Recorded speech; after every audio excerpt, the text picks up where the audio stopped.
नमो नमः मित्रों, प्रीत संस्कृत चैनल में आप सभी का स्वागत एवं अभिनंदन है। जैसे कि आप सभी को पता है कि सीटेट की परीक्षा में 30 नंबर के संस्कृत से प्रश्न बनते हैं और उनसे संबंधित प्रश्नों की श्रृंखला लेकर मैं उपस्थित होती हूँ। उसी श्रृंखला की कड़ी में आज प्रैक्टिस सेट नंबर 18वां लेके उपस्थित हुई हूँ।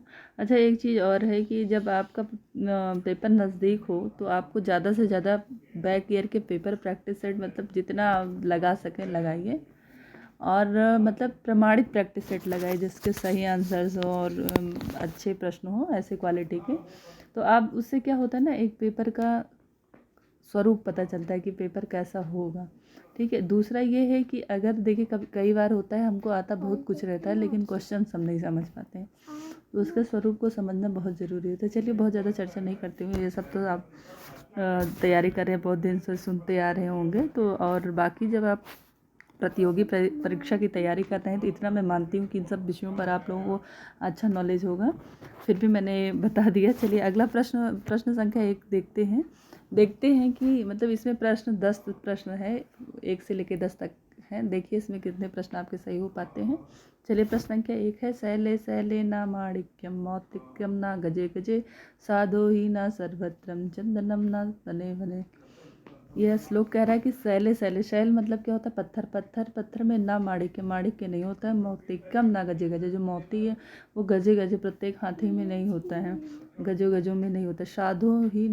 साधो ना ही सर्वत्रम चंदनम न वने बन, और जो चंदन का पेड़ होता है वो हर वन में नहीं होता है ना, वनों वनों में नहीं, हर वन में नहीं होता है। इसी प्रकार जो साधु हैं वो हर जगह नहीं पाए जाते हैं। यहाँ पे ये कह रहा है कि जो शैल है, पत्थर है, हर पत्थर में माणिक्य नहीं पाई जा सकती, हर हाथी में मौक्तिक नहीं पाया जाता है और हर वन में चंदन के पेड़ नहीं पाया जाता। उसी तरह जिस तरह ये सब चीज़ें हर जगह नहीं पाई जाती, वैसे जो साधु लोग हैं वो हर जगह नहीं पाए जा सकते हैं। अब देखिए इससे प्रश्न एक बन रहा है कि अस्मिन श्लोके सर्वत्र के भवंती, इस श्लोक में जो बताया जा रहा है कि सर्वत्र के भवंती, क्या शैले सर्वत्र भवंती, मौक्तिकम सर्वत्र भवंती, माणिक्यम चंदनम, या साधु हो। तो साधु जो हैं, साधु लोग हैं वो हर जगह नहीं होते हैं।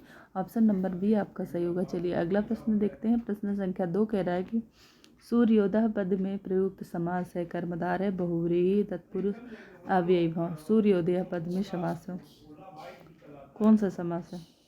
क्या कर्मधारय है, क्या बहुव्रीहि है, तत्पुरुष अथवा अव्ययी भाव? तो सूर्य धन उदय, सूर्य का उदय है ना, सूर्योदय, सूर्य का उदय, कौन सा इसमें समास होगा? तो इसमें जो होगा वो आपका तत्पुरुष होगा। और कौन सा तत्पुरुष होगा? षष्ठी तत्पुरुष। कौन सा तत्पुरुष? षष्ठी तत्पुरुष। सूर्य से उदय मतलब सूर्य का उदय, षष्ठी तत्पुरुष समास है। ऑप्शन नंबर सी आपका सही होता है। चलिए अगला प्रश्न देखिए। प्रश्न संख्या 3 कह रहा है नीलोत्पलम, नीलोत्पलम में कौन सा समास है?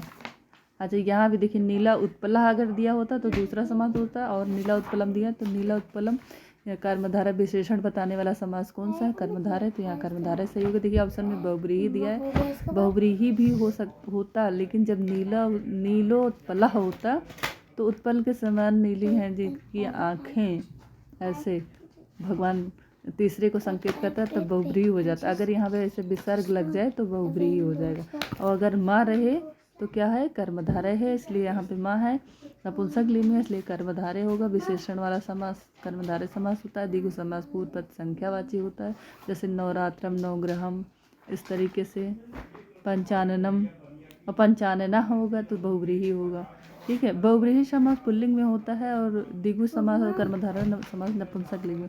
द्वंद्व समास में क्या होता है? योजक चिन्ह बीच में होता है, दोनों एक दूसरे के अपोजिट्स होते हैं। तीसरी चीज़ ये है कि दोनों दोनों पद प्रधान होते हैं, कोई कम ज़्यादा नहीं होता, दोनों एक दूसरे के विलोम होते हैं। यदि समान होते हैं तो वहाँ व्यय भाव हो जाता है। ठीक है। बहुव्रीहि समास तीसरे का अर्थ देता है, पुल्लिंग में होता है। चलिए अगला प्रश्न देखिए। प्रश्न संख्या 4 क्या कह रहा है कि दास्यति क्रियापद में लकार है। अब शा कहाँ आता है? लिट लकार में होता है ना। अब चाहे ये वाला सा, कहीं कहीं ये वाला सा होता है, ज़्यादातर ये शा होता है, लेकिन कहीं कहीं ये वाला भी सा बन जाता है। तो दास्यति, दास्यता, दास्यति, ये कहाँ पे होगा? लिट लकार में। कहाँ पे होगा? ऑप्शन नंबर 4 का सी सही होगा, लिट लकार में होगा। चलिए अगला, विधिलिंग लकार का प्रयोग चाहिए के अर्थ में और रूप उसका कैसे चला? पठेत, पठेताम, पठेयु, पठे, पठेतम, पठेत, पठेयम, पठेयु, पठेम। लोट लकार का रूप कैसे चला? पठत, पठताम, पठंतु, पठत, पठताम, पठत, पठान, पठाओ, पठाम। लट लकार का कैसे रूप चलता है?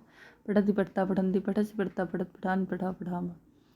इस तरीके से रूप चलता है, ठीक है। लट लकार वर्तमान काल के लिए, लृड लकार भविष्य काल के लिए, एक लंग लकार होता है वो भूतकाल के लिए होता है, लोट लकार आज्ञा के लिए, विधिलिंग चाहिए के लिए, आशीर्लिंग आशीर्वाद के लिए, ठीक है। चलिए अगला प्रश्न देखते हैं, प्रश्न संख्या 5। प्रश्न संख्या 5 कह रहा है उदेति शवितः ताम्रः ताम्रमेव अस्तमेति च संपत्त्यो विपत्त्यो च महतामेक रूपता। उदेति शवितः ताम्रः, जब शविता जो उदित होता है, जब सूर्य उदित होता है तो ताम्र रंग का होता है ना। ताम्र रंग समझ रहे हो, कुछ ऑरेंज टाइप का नहीं होता, ताम्र कलर का होता है।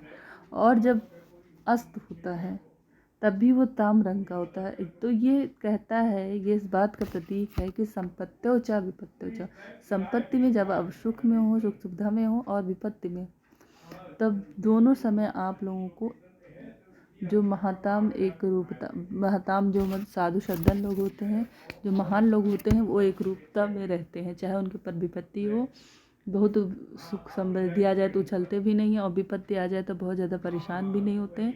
ऐसे महाताम लोग जो होते हैं, जो साधु लोग होते हैं, वो सूर्य की भांति, जैसे सूर्य देखो उदित होता है, वो उसका आविष्कार होने वाला होता है, तब भी वो ताम्र रंग का होता है, लेकिन जब वो अस्त होता है या मैं डूब जाऊंगा तब भी उसका रंग जो है ताम्र कलर का होता है। तो ये कह रहा है कि इसी प्रकार जैसे सूर्य का होता है कलर, वैसे साधु लोग जो होते हैं, महान लोग जो होते हैं, वो संपत्ति और विपत्ति में एक समान रहते हैं, ना बहुत ज़्यादा विचलित होते हैं, ना बहुत खुश होते हैं। चलिए, सविता की दृशा उदेति, तो ताम्र रंग के उदित होते हैं। ऑप्शन नंबर ए सही होगा। चलिए प्रश्न संख्या 6 देखते हैं। प्रश्न संख्या 6 देखने के लिए दूसरे पे आना पड़ेगा। चलिए प्रश्न संख्या 6 क्या कह रहे हैं? प्रश्न संख्या 6 कह रहा है कि पितृस्वसा, पितृस्वसा का अर्थ क्या है? तो पितृस्वसा कहते हैं बुआ को, है ना, इसको कहते हैं बुआ को कहते हैं पितृस्वसा। चलिए अगला प्रश्न देखिए, प्रश्न संख्या 7।